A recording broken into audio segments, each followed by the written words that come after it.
안녕하십니까. 연세대학교 대장학문외과 의사 대장장인 한윤대입니다. 대장장인. 아, 예. 네. 별명입니다. 별명 대장장인. 좋네요. 예. 제가 두 번째 연자로 자리 잡은 이유를 정확히 알았어요. 왜요? 불과 어제 예. 방광염 증상으로 예. 응급실을 오신 환자분이 있는데 예. 검사를 해보니까 개실에 의한 2차적인 방광염이 생긴 환자분이었거든요. 그래서 제 다음에 우리 이대병원에서 선생님 방광염 얘기를 하실 거잖아요. 예. 수많은 복부 질환 중에 굉장히 생소한 단어인 개실염이라는 걸 따로 떼서 예. 이게 추후 방광염으로 연결될 수 있는 독특한 복부 질환 중에 하나이다라는 걸 중간에 넣으신 제작진이 이렇게까지 똑똑하실 줄 제가 몰랐습니다. 저희 작가 제작진들이 보통 분이 아니십니다. 그러니까요. 얼마나 굉장히 놀랐어요. 이렇게 한데요. 기쁜 뜻이. 예. 예.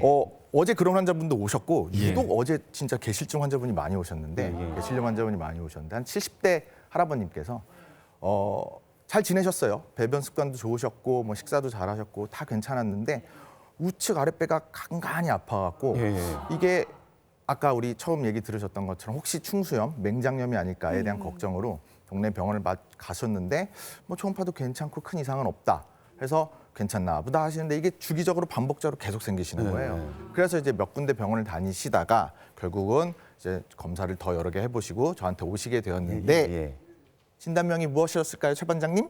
뭐 개실염.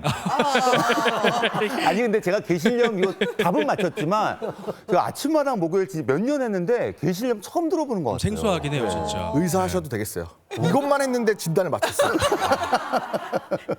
자, 우선 우리가 개실이 뭔지부터 말씀을 드리도록 하겠습니다.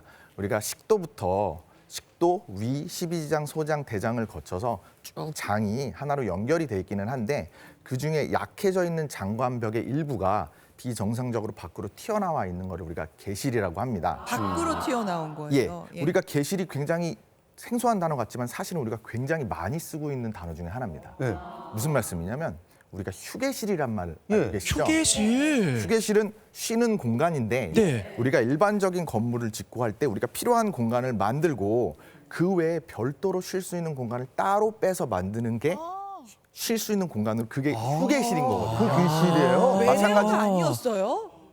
한자가 있더라고요. 한자가 네. 있어요? 그래서 우리가 식도, 위, 대장 쭉 연결되는 장에 기본적인 장에 바깥으로 튀어나와 버려서 원래는 필요 없지만 별도의 공간이 생긴 그게 바로 개실이라 개실염 하면 거기에 염증이 생길 거구나라고 우리가 알 수는 있는데 그냥 들으면 잘 몰랐던 것을 사실 휴게실로 이해를 해보시면 쉽게 좀 알 수 있어요. 쏙 들어오네요. 개실이 혹시 우리 치질하고도 비슷한 증상인가요? 둘은 좀 다르죠. 튀어나오죠. 염증처럼 좀 붓는 거는 비슷할 수 네. 있는데요. 예. 제가 그래서 개실염은 배 안에 생긴 거라 환자분들이 이해를 좀 하기 어려워서 이걸 쉽게 이해시켜드리기 위해 주로 이빨에 좀 비교를 합니다. 치아예요. 치아에 예. 치아에 비교를 하는데 치아가 좀 고르게 나지 않고 삐뚤빼뚤하게 났을 경우는 우리가 뭐 좀 질긴 음식이라든지 고기를 먹다 보면 그쪽으로 그게 끼고 그게 잘 빠지지 않으면 염증이 생겨서 붓고 그쪽에서 막 치주 질환처럼 피도 나고 맞아요. 예. 최악의 경우에는 충치가 생기고 거기가 막 썩어 들어가는 상황이 생기는데 그게 바로 뱃속에서 비슷하게 생기는 그 자체가 대장 개실염이 되겠습니다. 그렇게 튀어나와 있는 공간으로 변이라든지 혹은 음식물 찌꺼기들이 낀 채로 마치 이빨 사이에 꼈듯이 그 부분이 원활하게 다시 나오지 못하면서 염증이 생기고 문제가 생기는 거죠. 아니 근데 이게 대장의 개실염이라고 말씀을 하셨는데 다양하게 생긴다고 앞서 말씀하신 것 같아요. 맞습니다. 대장 사실은 말고도 생겨요? 십이지장에도 생길 수 있고요. 위는 조금 위벽이 튼튼해서 많이 생기진 않는 편입니다만 예. 주로는 십이지장, 식도 그리고 대장에 좀 생기는 편입니다. 네. 이제 개실염 환자가 계속 증가를 좀 하고 있는 추세예요. 제가 안 그래도 그런 부분에 대해서 말씀을 드리기 위해서 자료를 하나 갖고 왔는데 예. 건강보험 심사평가원에서 최근에 발표한 자료인데 2018년에 한 뭐 5만여 명 됐던 환자가 한 불과 3년 만에 한 11,000명 정도가 증가를 했습니다. 맞네요. 1년에 한 3,500명 이상씩 증가를 하고 있는 건데요. 이 개실염이란 부분이 사실 아주 예전에는 조금 서양의 질환으로 우리가 조금 더 인식을 했었는데 점차 동양인도 조금 많아지는 추세로 가고 아니, 근데 있습니다. 정말 이게 많은 게 저희 어머니도 개실염 때문에 응급실에 2번이나 가시는 경우가 있었거든요. 진짜요? 예, 이게 막 오. 재발도 잘 되고 예. 생각보다 많다고. 저도 그래서 검색을 해봤는데 생각보다 많더라고요. 맞습니다. 예. 계속 늘어나고 있는 라이징 스타입니다. 그 먹는 문제 때문에 이렇게 되는 거예요? 요인이 굉장히 여러 가지가 있는데요. 우선은 게실염 증상을 제가 한번 예. 말씀드리도록 하겠습니다. 대표적으로 크게 생기는 증상들은 복부 팽만, 그리고 통증, 그리고 발열, 출혈까지 있을 수 있는데요. 아무래도 그 장의 그쪽 부분들이 염증이 생기고 붓다 보니까 원활한 소화나 그쪽으로 지나가는 배출이 쉽지 않게 되고요. 그러면서 가스나 음식물이 잘 못 지나가면 그쪽이 팽만해지면서 부풀게 되고, 또한 통증이 생기는데 여기서 염증이 계속 진행되면 그쪽 부위로 발열감이 생길 수 있고요. 최악의 경우는 사실 정말 출혈이 생기면서 막 혈변처럼 나오기도 합니다. 아우, 생각만 해도 무섭네요. 예. 이게 이제 조금 독특한 게 동양 사람들은 주로 우측 게실염이 많고 네?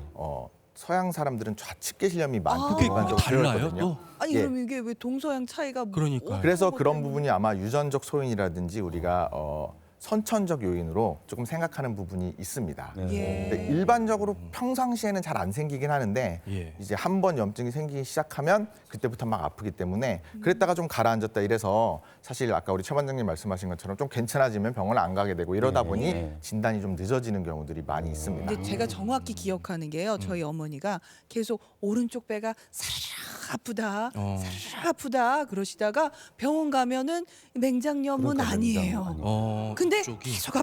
계속 아프다 결국엔 게실염이었던 거예요. 예. 네. 예. 그래서 어.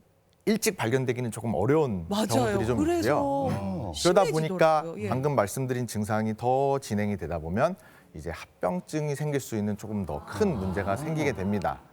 그런 염증이 반복적으로 지속되고 심해지면 결국 그 부위가 터져서 천공이 되고 최악의 경우에는 복막염이 생겨서 배가 굉장히 다 아프게 되는데요. 예. 예전에 한 환자분은 결국 그런 환자분들이 주로 또 변비를 달고 사시게 됩니다. 잘 안 내려가니까. 아이고, 아이고. 근데 변비의 원인을 정확히 몰랐었던지라 결국은 이걸 이렇게 방치해 두시다가 결국 어머나. 터져서 응급수술을 하게 되었는데 그런 경우에는 이미 복강내가 너무 오염이 돼 있어서 장을 자르고 연결을 해드릴 수가 없어서 장을 배 밖으로 빼서 장루라고 해서 배로 대변을 보는 상황을 만들었다가 추후에 많이 뱃속에 안정되면 다시 넣는 수술을 고려해야 될 수도 있고요. 정말 최악의 경우 이걸 넣어드리지 못하는 경우도 있습니다. 아우, 너무 안타깝네요. 그래서 예. 게실염은 항상 신경을 좀 쓰셔야 합니다. 예. 저런 이제 문제까지 생기면 정말 어려운 상황인데 이 게실염의 원인이 사실 정확하지는 않거든요. 아까 잠깐 서양인과 동양인의 차이를 말씀드렸지만 그런 부분이 아마 선천적 요인으로 생각이 되고 유전적 소인으로 이제 인종적 차이가 있다고 생각이 되고요. 네. 또 하나의 후천적 요인으로는 대장의 운동성이나 이제 식이섬유 섭취가 원활하지 못한 경우들이 문제가 될 수 있습니다. 그래서 서양식 식이가 늘면서 지금 동양인들도 좌측 게실이 많이 늘어나는 중입니다. 아, 그래요. 아까 말씀드린 방광염이랑 연결된 환자분도 좌측 게실이 생기면서 예. 바로 근처에 있는 방광을 자극해서 그런 문제들이 생겼거든요. 예. 결국 게실염에 대한 치료는 궁극적인 치료는 방금 말씀드린 수술이 되긴 수술. 하겠지만 예. 그 삐뚤빼뚤하게 나와 있는 치아 부분을 가지런하게 정리를 해주기 위한 어떤 치료를 하는 아예 이 치아를 갈아버린다든지 예. 이럴 수 있는 수술적 치료가 가장 중요할 수는 있지만 제일 먼저 그걸 고려하진 않고요. 기본적으로는 저희가 금식을 하고 항생제를 쓰고 수액 치료를 하면서 통증 조절을 해서 가라앉히는 걸 우선적으로 합니다. 다만 그게 너무 반복적으로 이루어지면 일상생활을 할 수가 없거든요.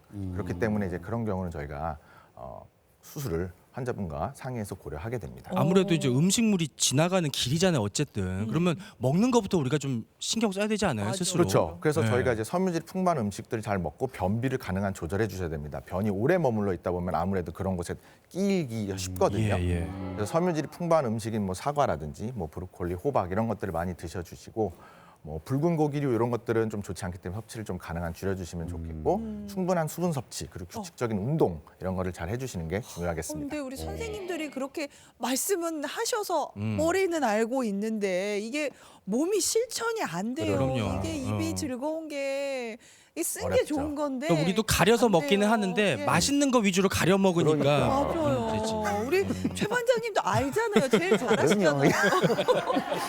뭐 실천하긴 제일 어렵죠, 제가. 예. 자극적인 음식 많이 드시면 또 굉장히 통증이 자주 오기 때문에 조심할 필요가 있습니다. 어쨌든 그래요. 최대한 섬유질 풍부한 음식. 이게 좀 저도 오늘 음식할 때 좀 생각하면서 나물도 먹어야 좀 될것 먹고 같아요. 그래야 될 것 같아요. 예, 예.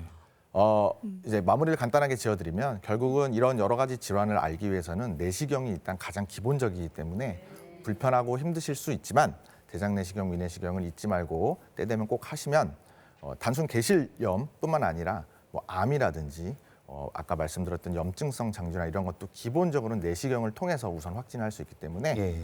저희가 미리미리 요 최근에 또 건강 검진 많이 하시지 않습니까? 네. 그러니까 이런 시즌에 놓치지 말고 잘 체크하시는 게 중요하겠습니다. 예. 배변 활동 원활하게 하기 위해서 식이섬유 식품을 많이 섭취하셨는데 오히려 변비 증상이 더 심해지셨다는데 이거 어떻게 된 이것도 왜 일인가요? 반대로 저를 돼버렸네. 찾아오시라고 그러면. 선생님 한윤대 교수님을 아마 찾아가서 식이섬유만을 집중적으로 드셔서 그럴 수도 있습니다. 사실 식이섬유도 뭐 이제 불용성, 수용성 여러 몇 가지 종류로 좀 나뉘기도 하거든요. 근데 이제 그렇기 때문에 그것만에 하나에만 목을 매면 안 되고 수분 섭취도 원활히 해주셔야 되고 규칙적인 운동도 같이 동반되어야지 여러 가지가 됩니다. 특히 한 가지 원인만으로 이렇게 변비가 생기거나 뭐 이렇게 그 대장 운동이 원활하지 않게 되는 게 아니기 때문에 하나만 우리가 너무 집중적으로 하지 말고 다양한 여러 가지 요소들을 같이 동반해줘야 예. 좋아질 수 있습니다. 그 우리 어르신들이 겨울에 그 말린 시래기 같은 거 그런 것만 많이 예. 드시다가 변비 더 심해지고 그러신 경우도 있잖아요. 뭐 제가 느끼는 건데 뭐 하나를 너무 과하게 하는 것만은 아닌 것 같아요. 이거면 해결된다라고 너무 하시는 건 안 되고요. 예. 골고루 다양하게 이것저것을 잘 해주시는 게 운동도 하고 수분 섭취도 하고 네. 식이섬유도 적당히 드시고 이런 부분이 제일 중요한 것 같습니다. 자,